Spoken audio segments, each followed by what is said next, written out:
Wake up in the grind, clock ticking, 20 minutes flat, freedom main-handed, knives built where the real ones at. What's up, and welcome back to another episode of the 20-Minute Freedom Project. I am your host, Josh Lopez, and this is for people who are done waiting for motivation, permission, and the perfect moment.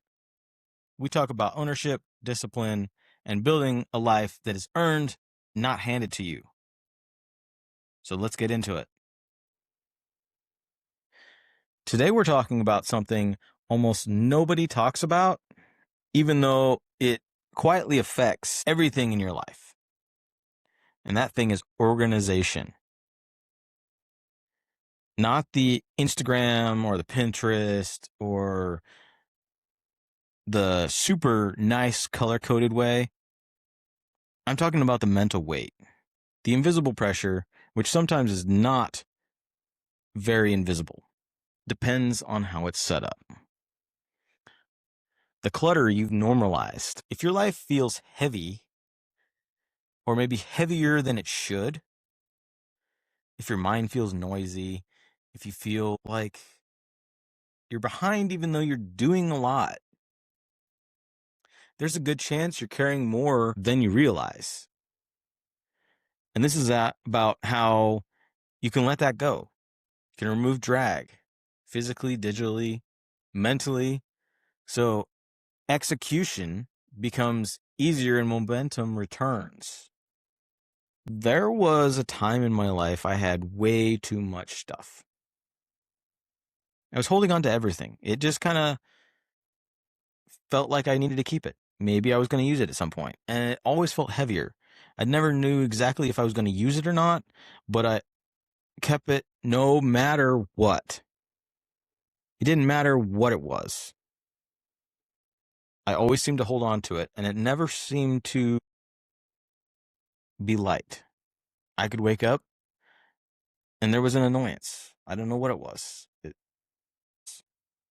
Day in, day out, there was always a weight that followed me around. It's kind of like a dark rain cloud.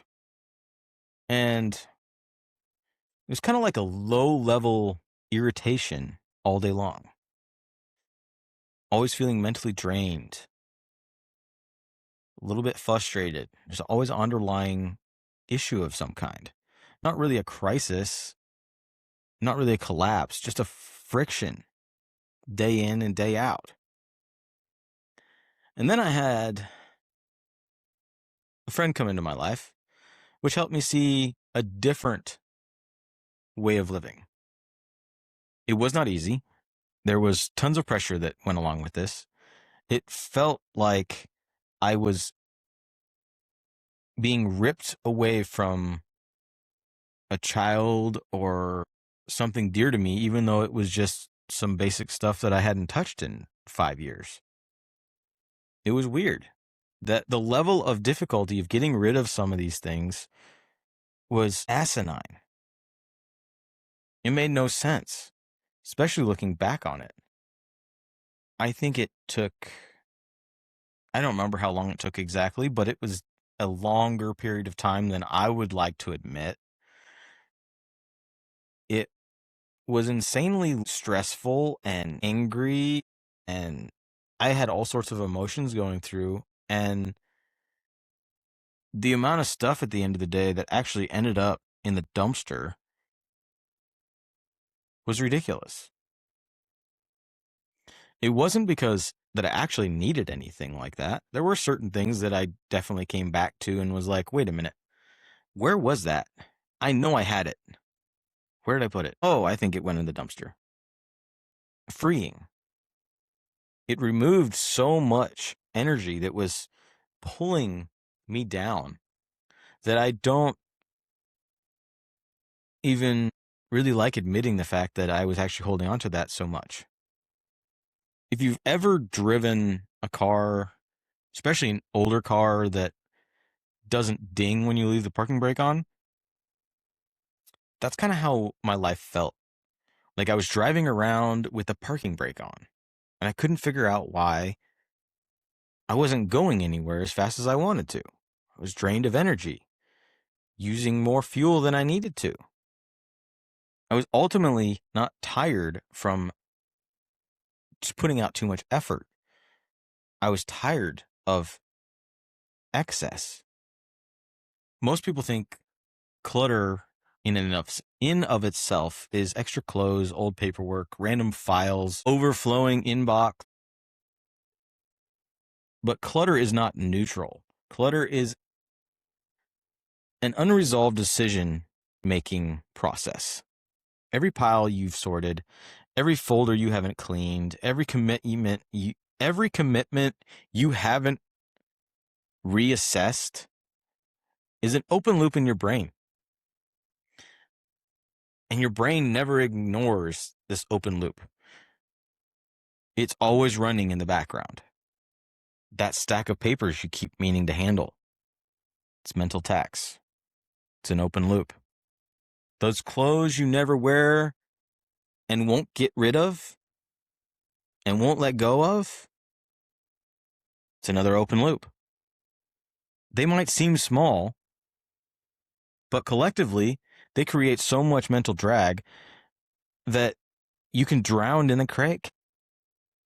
And if you really want to break free, you have to eliminate the drag. You cannot operate at a high level on top of disorganization, because execution requires clarity, and clarity cannot coexist with chaos. When your environment is a cluttered mess, decision fatigue increases, focus decreases, patience shortens. Your follow-through, it weakens. You start reacting instead of actually directing. Over time, you mistake that feeling of being burnt out or lack of motivation or just being busy. But what it really is a lack of control, a lack of a decision-making ability. You have built this up year after year or month over month, and you haven't made the decision to get rid of something that really doesn't matter anything or doesn't really mean anything to you.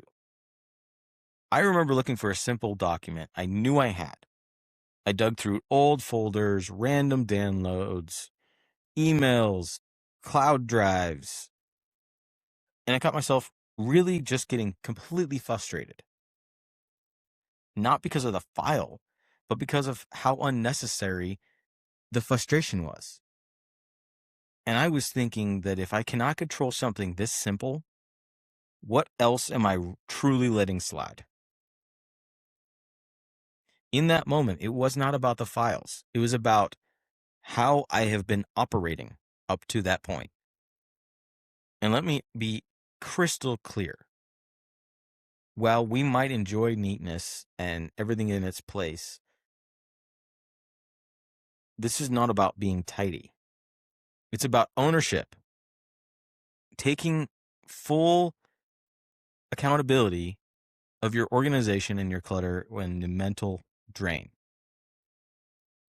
Organization is a declaration. It says that this is my life, and I decide what stays and what goes. Disorganization is passive. Organization is intentional. And intentional living creates freedom and a lack of drag. If you want to go fast and say you have a race car,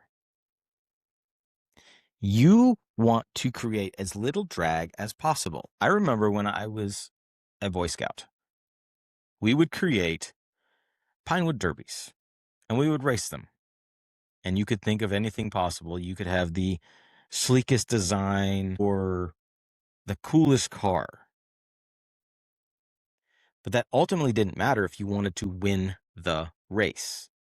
If you wanted to win the race, you spent the time to graphite the wheels and get rid of every burr on that nail and make sure everything spun super easily. It was all about less drag. And if you want to win and you want more energy, you have to get rid of the drag. Here's where we get a little bit deeper. Most people keep excess because of identity attachments. I might need this someday. I might use this somewhere. This used to matter. I paid money for this. This might be worth something. This represents who I am. But those who let things go understand something critical. You cannot move forward while being dragged back by everything you've been. Excess often is a disguise as practicality, fear of wasting money, maybe fear of letting go, maybe fear of change, fear of admitting that a season is over. Clarity shows up when you decide who you are now and who you want to be. Not who you've been, but who you are going to move forward to be. Here's the reframe you can choose to adopt. Organization is not about cleaning up. It's about clearing space for execution. When you remove the excess, you remove the friction. When you remove friction, your ability to do things that you really want to do and have the energy for gets easier and easier. When action gets easier, your discipline becomes sustainable. And this is how you win over and over. You plug all the holes where you're losing energy. I have a 4-zone reset for you. No perfection, no overhaul, just control.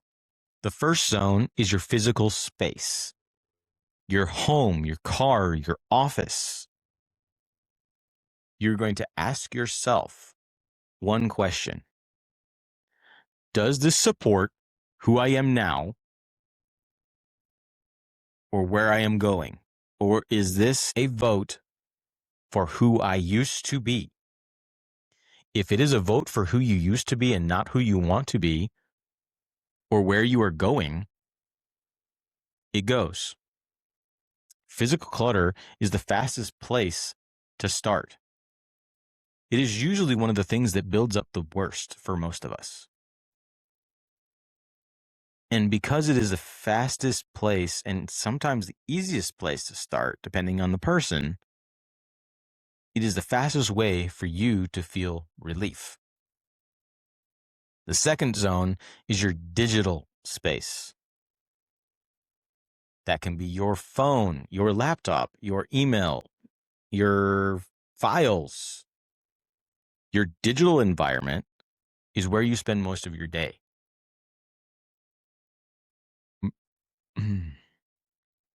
If it's chaotic, your mind will be too. Clean your desktop. Create clear folders. Delete what no longer matters. Digital order creates mental calm. Zone 3 is time and commitments. This is where excess hides. You may not see it right away, but it's always there. Too many obligations, too many yeses, too many things that are no longer moving your life forward. Every commitment kept out of obligation steals energy from you, who you actually are and what matters. It's not without some guilt sometimes, but clarity demands that you take back the time. I've said it before, and I can say it again, and I probably will say it a few more times. If it is not a hell yes, it's a hell no. Zone 4, mental clutter. Unmade decisions, lingering guilt, avoided conversations. Your brain hates unfinished business. So since it does, and it creates some mental clutter for you, finish it, schedule it, delegate it, or eliminate it. Those who get more things done don't carry everything in their head. If you need to, write it down. If you're trying to remember everything, that is one step closer to creating too much lag in your brain. One of the easiest things you can do is write down things you have to do put it somewhere. Maybe you're going to text yourself. Maybe you're going to put it in your notes. Maybe you like to carry around a notepad. However it is, get it out of your mind. A lot of times you can actually write it down, and not only that it's written down, but the fact that you actually will remember it better after it's written down.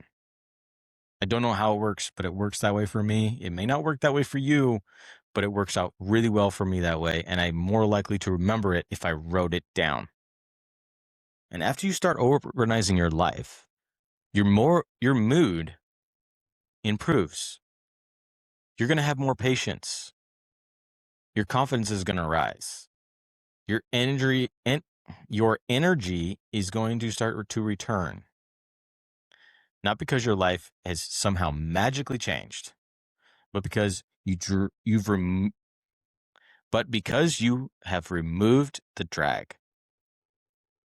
You didn't build a new engine, but you cleared the runway for you to be able to drive down the highway at highway speeds,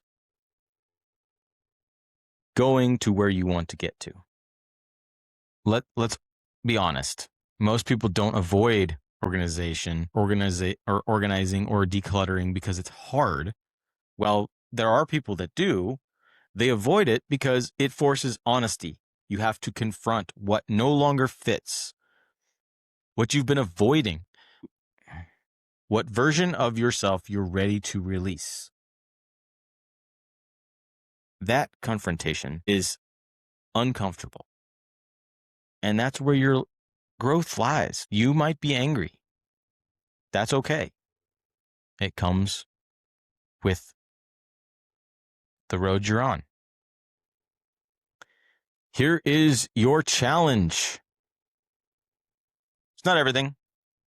Like always, it's not perfection. But you're going to choose one zone. And in the next 72 hours, you're going to choose one drawer, one room, one digital folder, one category of clothing, maybe a closet, maybe that tote that you haven't opened in who knows how long. Or you're going to choose one reoccurring commitment. Eliminate the excess. No nostalgia. No maybe later. You're going to decide. Because every decision strengthens your operating standard. When you're done, don't focus on how it looks. Notice how it feels, the lightness, the clarity, the freedom that seems to be coming your way, the energy. And if you need to, before you even get started, maybe you need to mentally picture this to get your motivation up, not to continually use that as motivation, but to get the ball rolling. Because while you do need to change your identity and have clear outsets for everything that you're going to do, you have the standard operating procedures, you sometimes do need a little bit of motivation to get the ball rolling. You need that extra jump start to start the car. Picture in your mind getting rid of things that you have laying around. Like I said, whether it's physical commitments, maybe it's digital, doesn't matter. You're going to go through it in your mind first. You're going to picture how it's going to go, how you're going to feel afterwards. It's not all about what it looks like. It is about the feeling afterwards, the lightness, the energy. And if you need to, hold that into your mind as you do this. And if this episode helps you think clearer, take action, take ownership in any way, maybe you learned something or it propelled you to make a change. Share it with someone who you care about. That's how this message spreads, person to person. And if you haven't yet, leave a review for the show. It tells the platform this message matters, and it helps it reach more and more people who need it but haven't found it yet. And as always, remember, freedom isn't found, it's built one intentional decision at a time. I will catch you guys on the next episode. And until then, take care. Good morning, good evening, good night. And I will see you on the next one.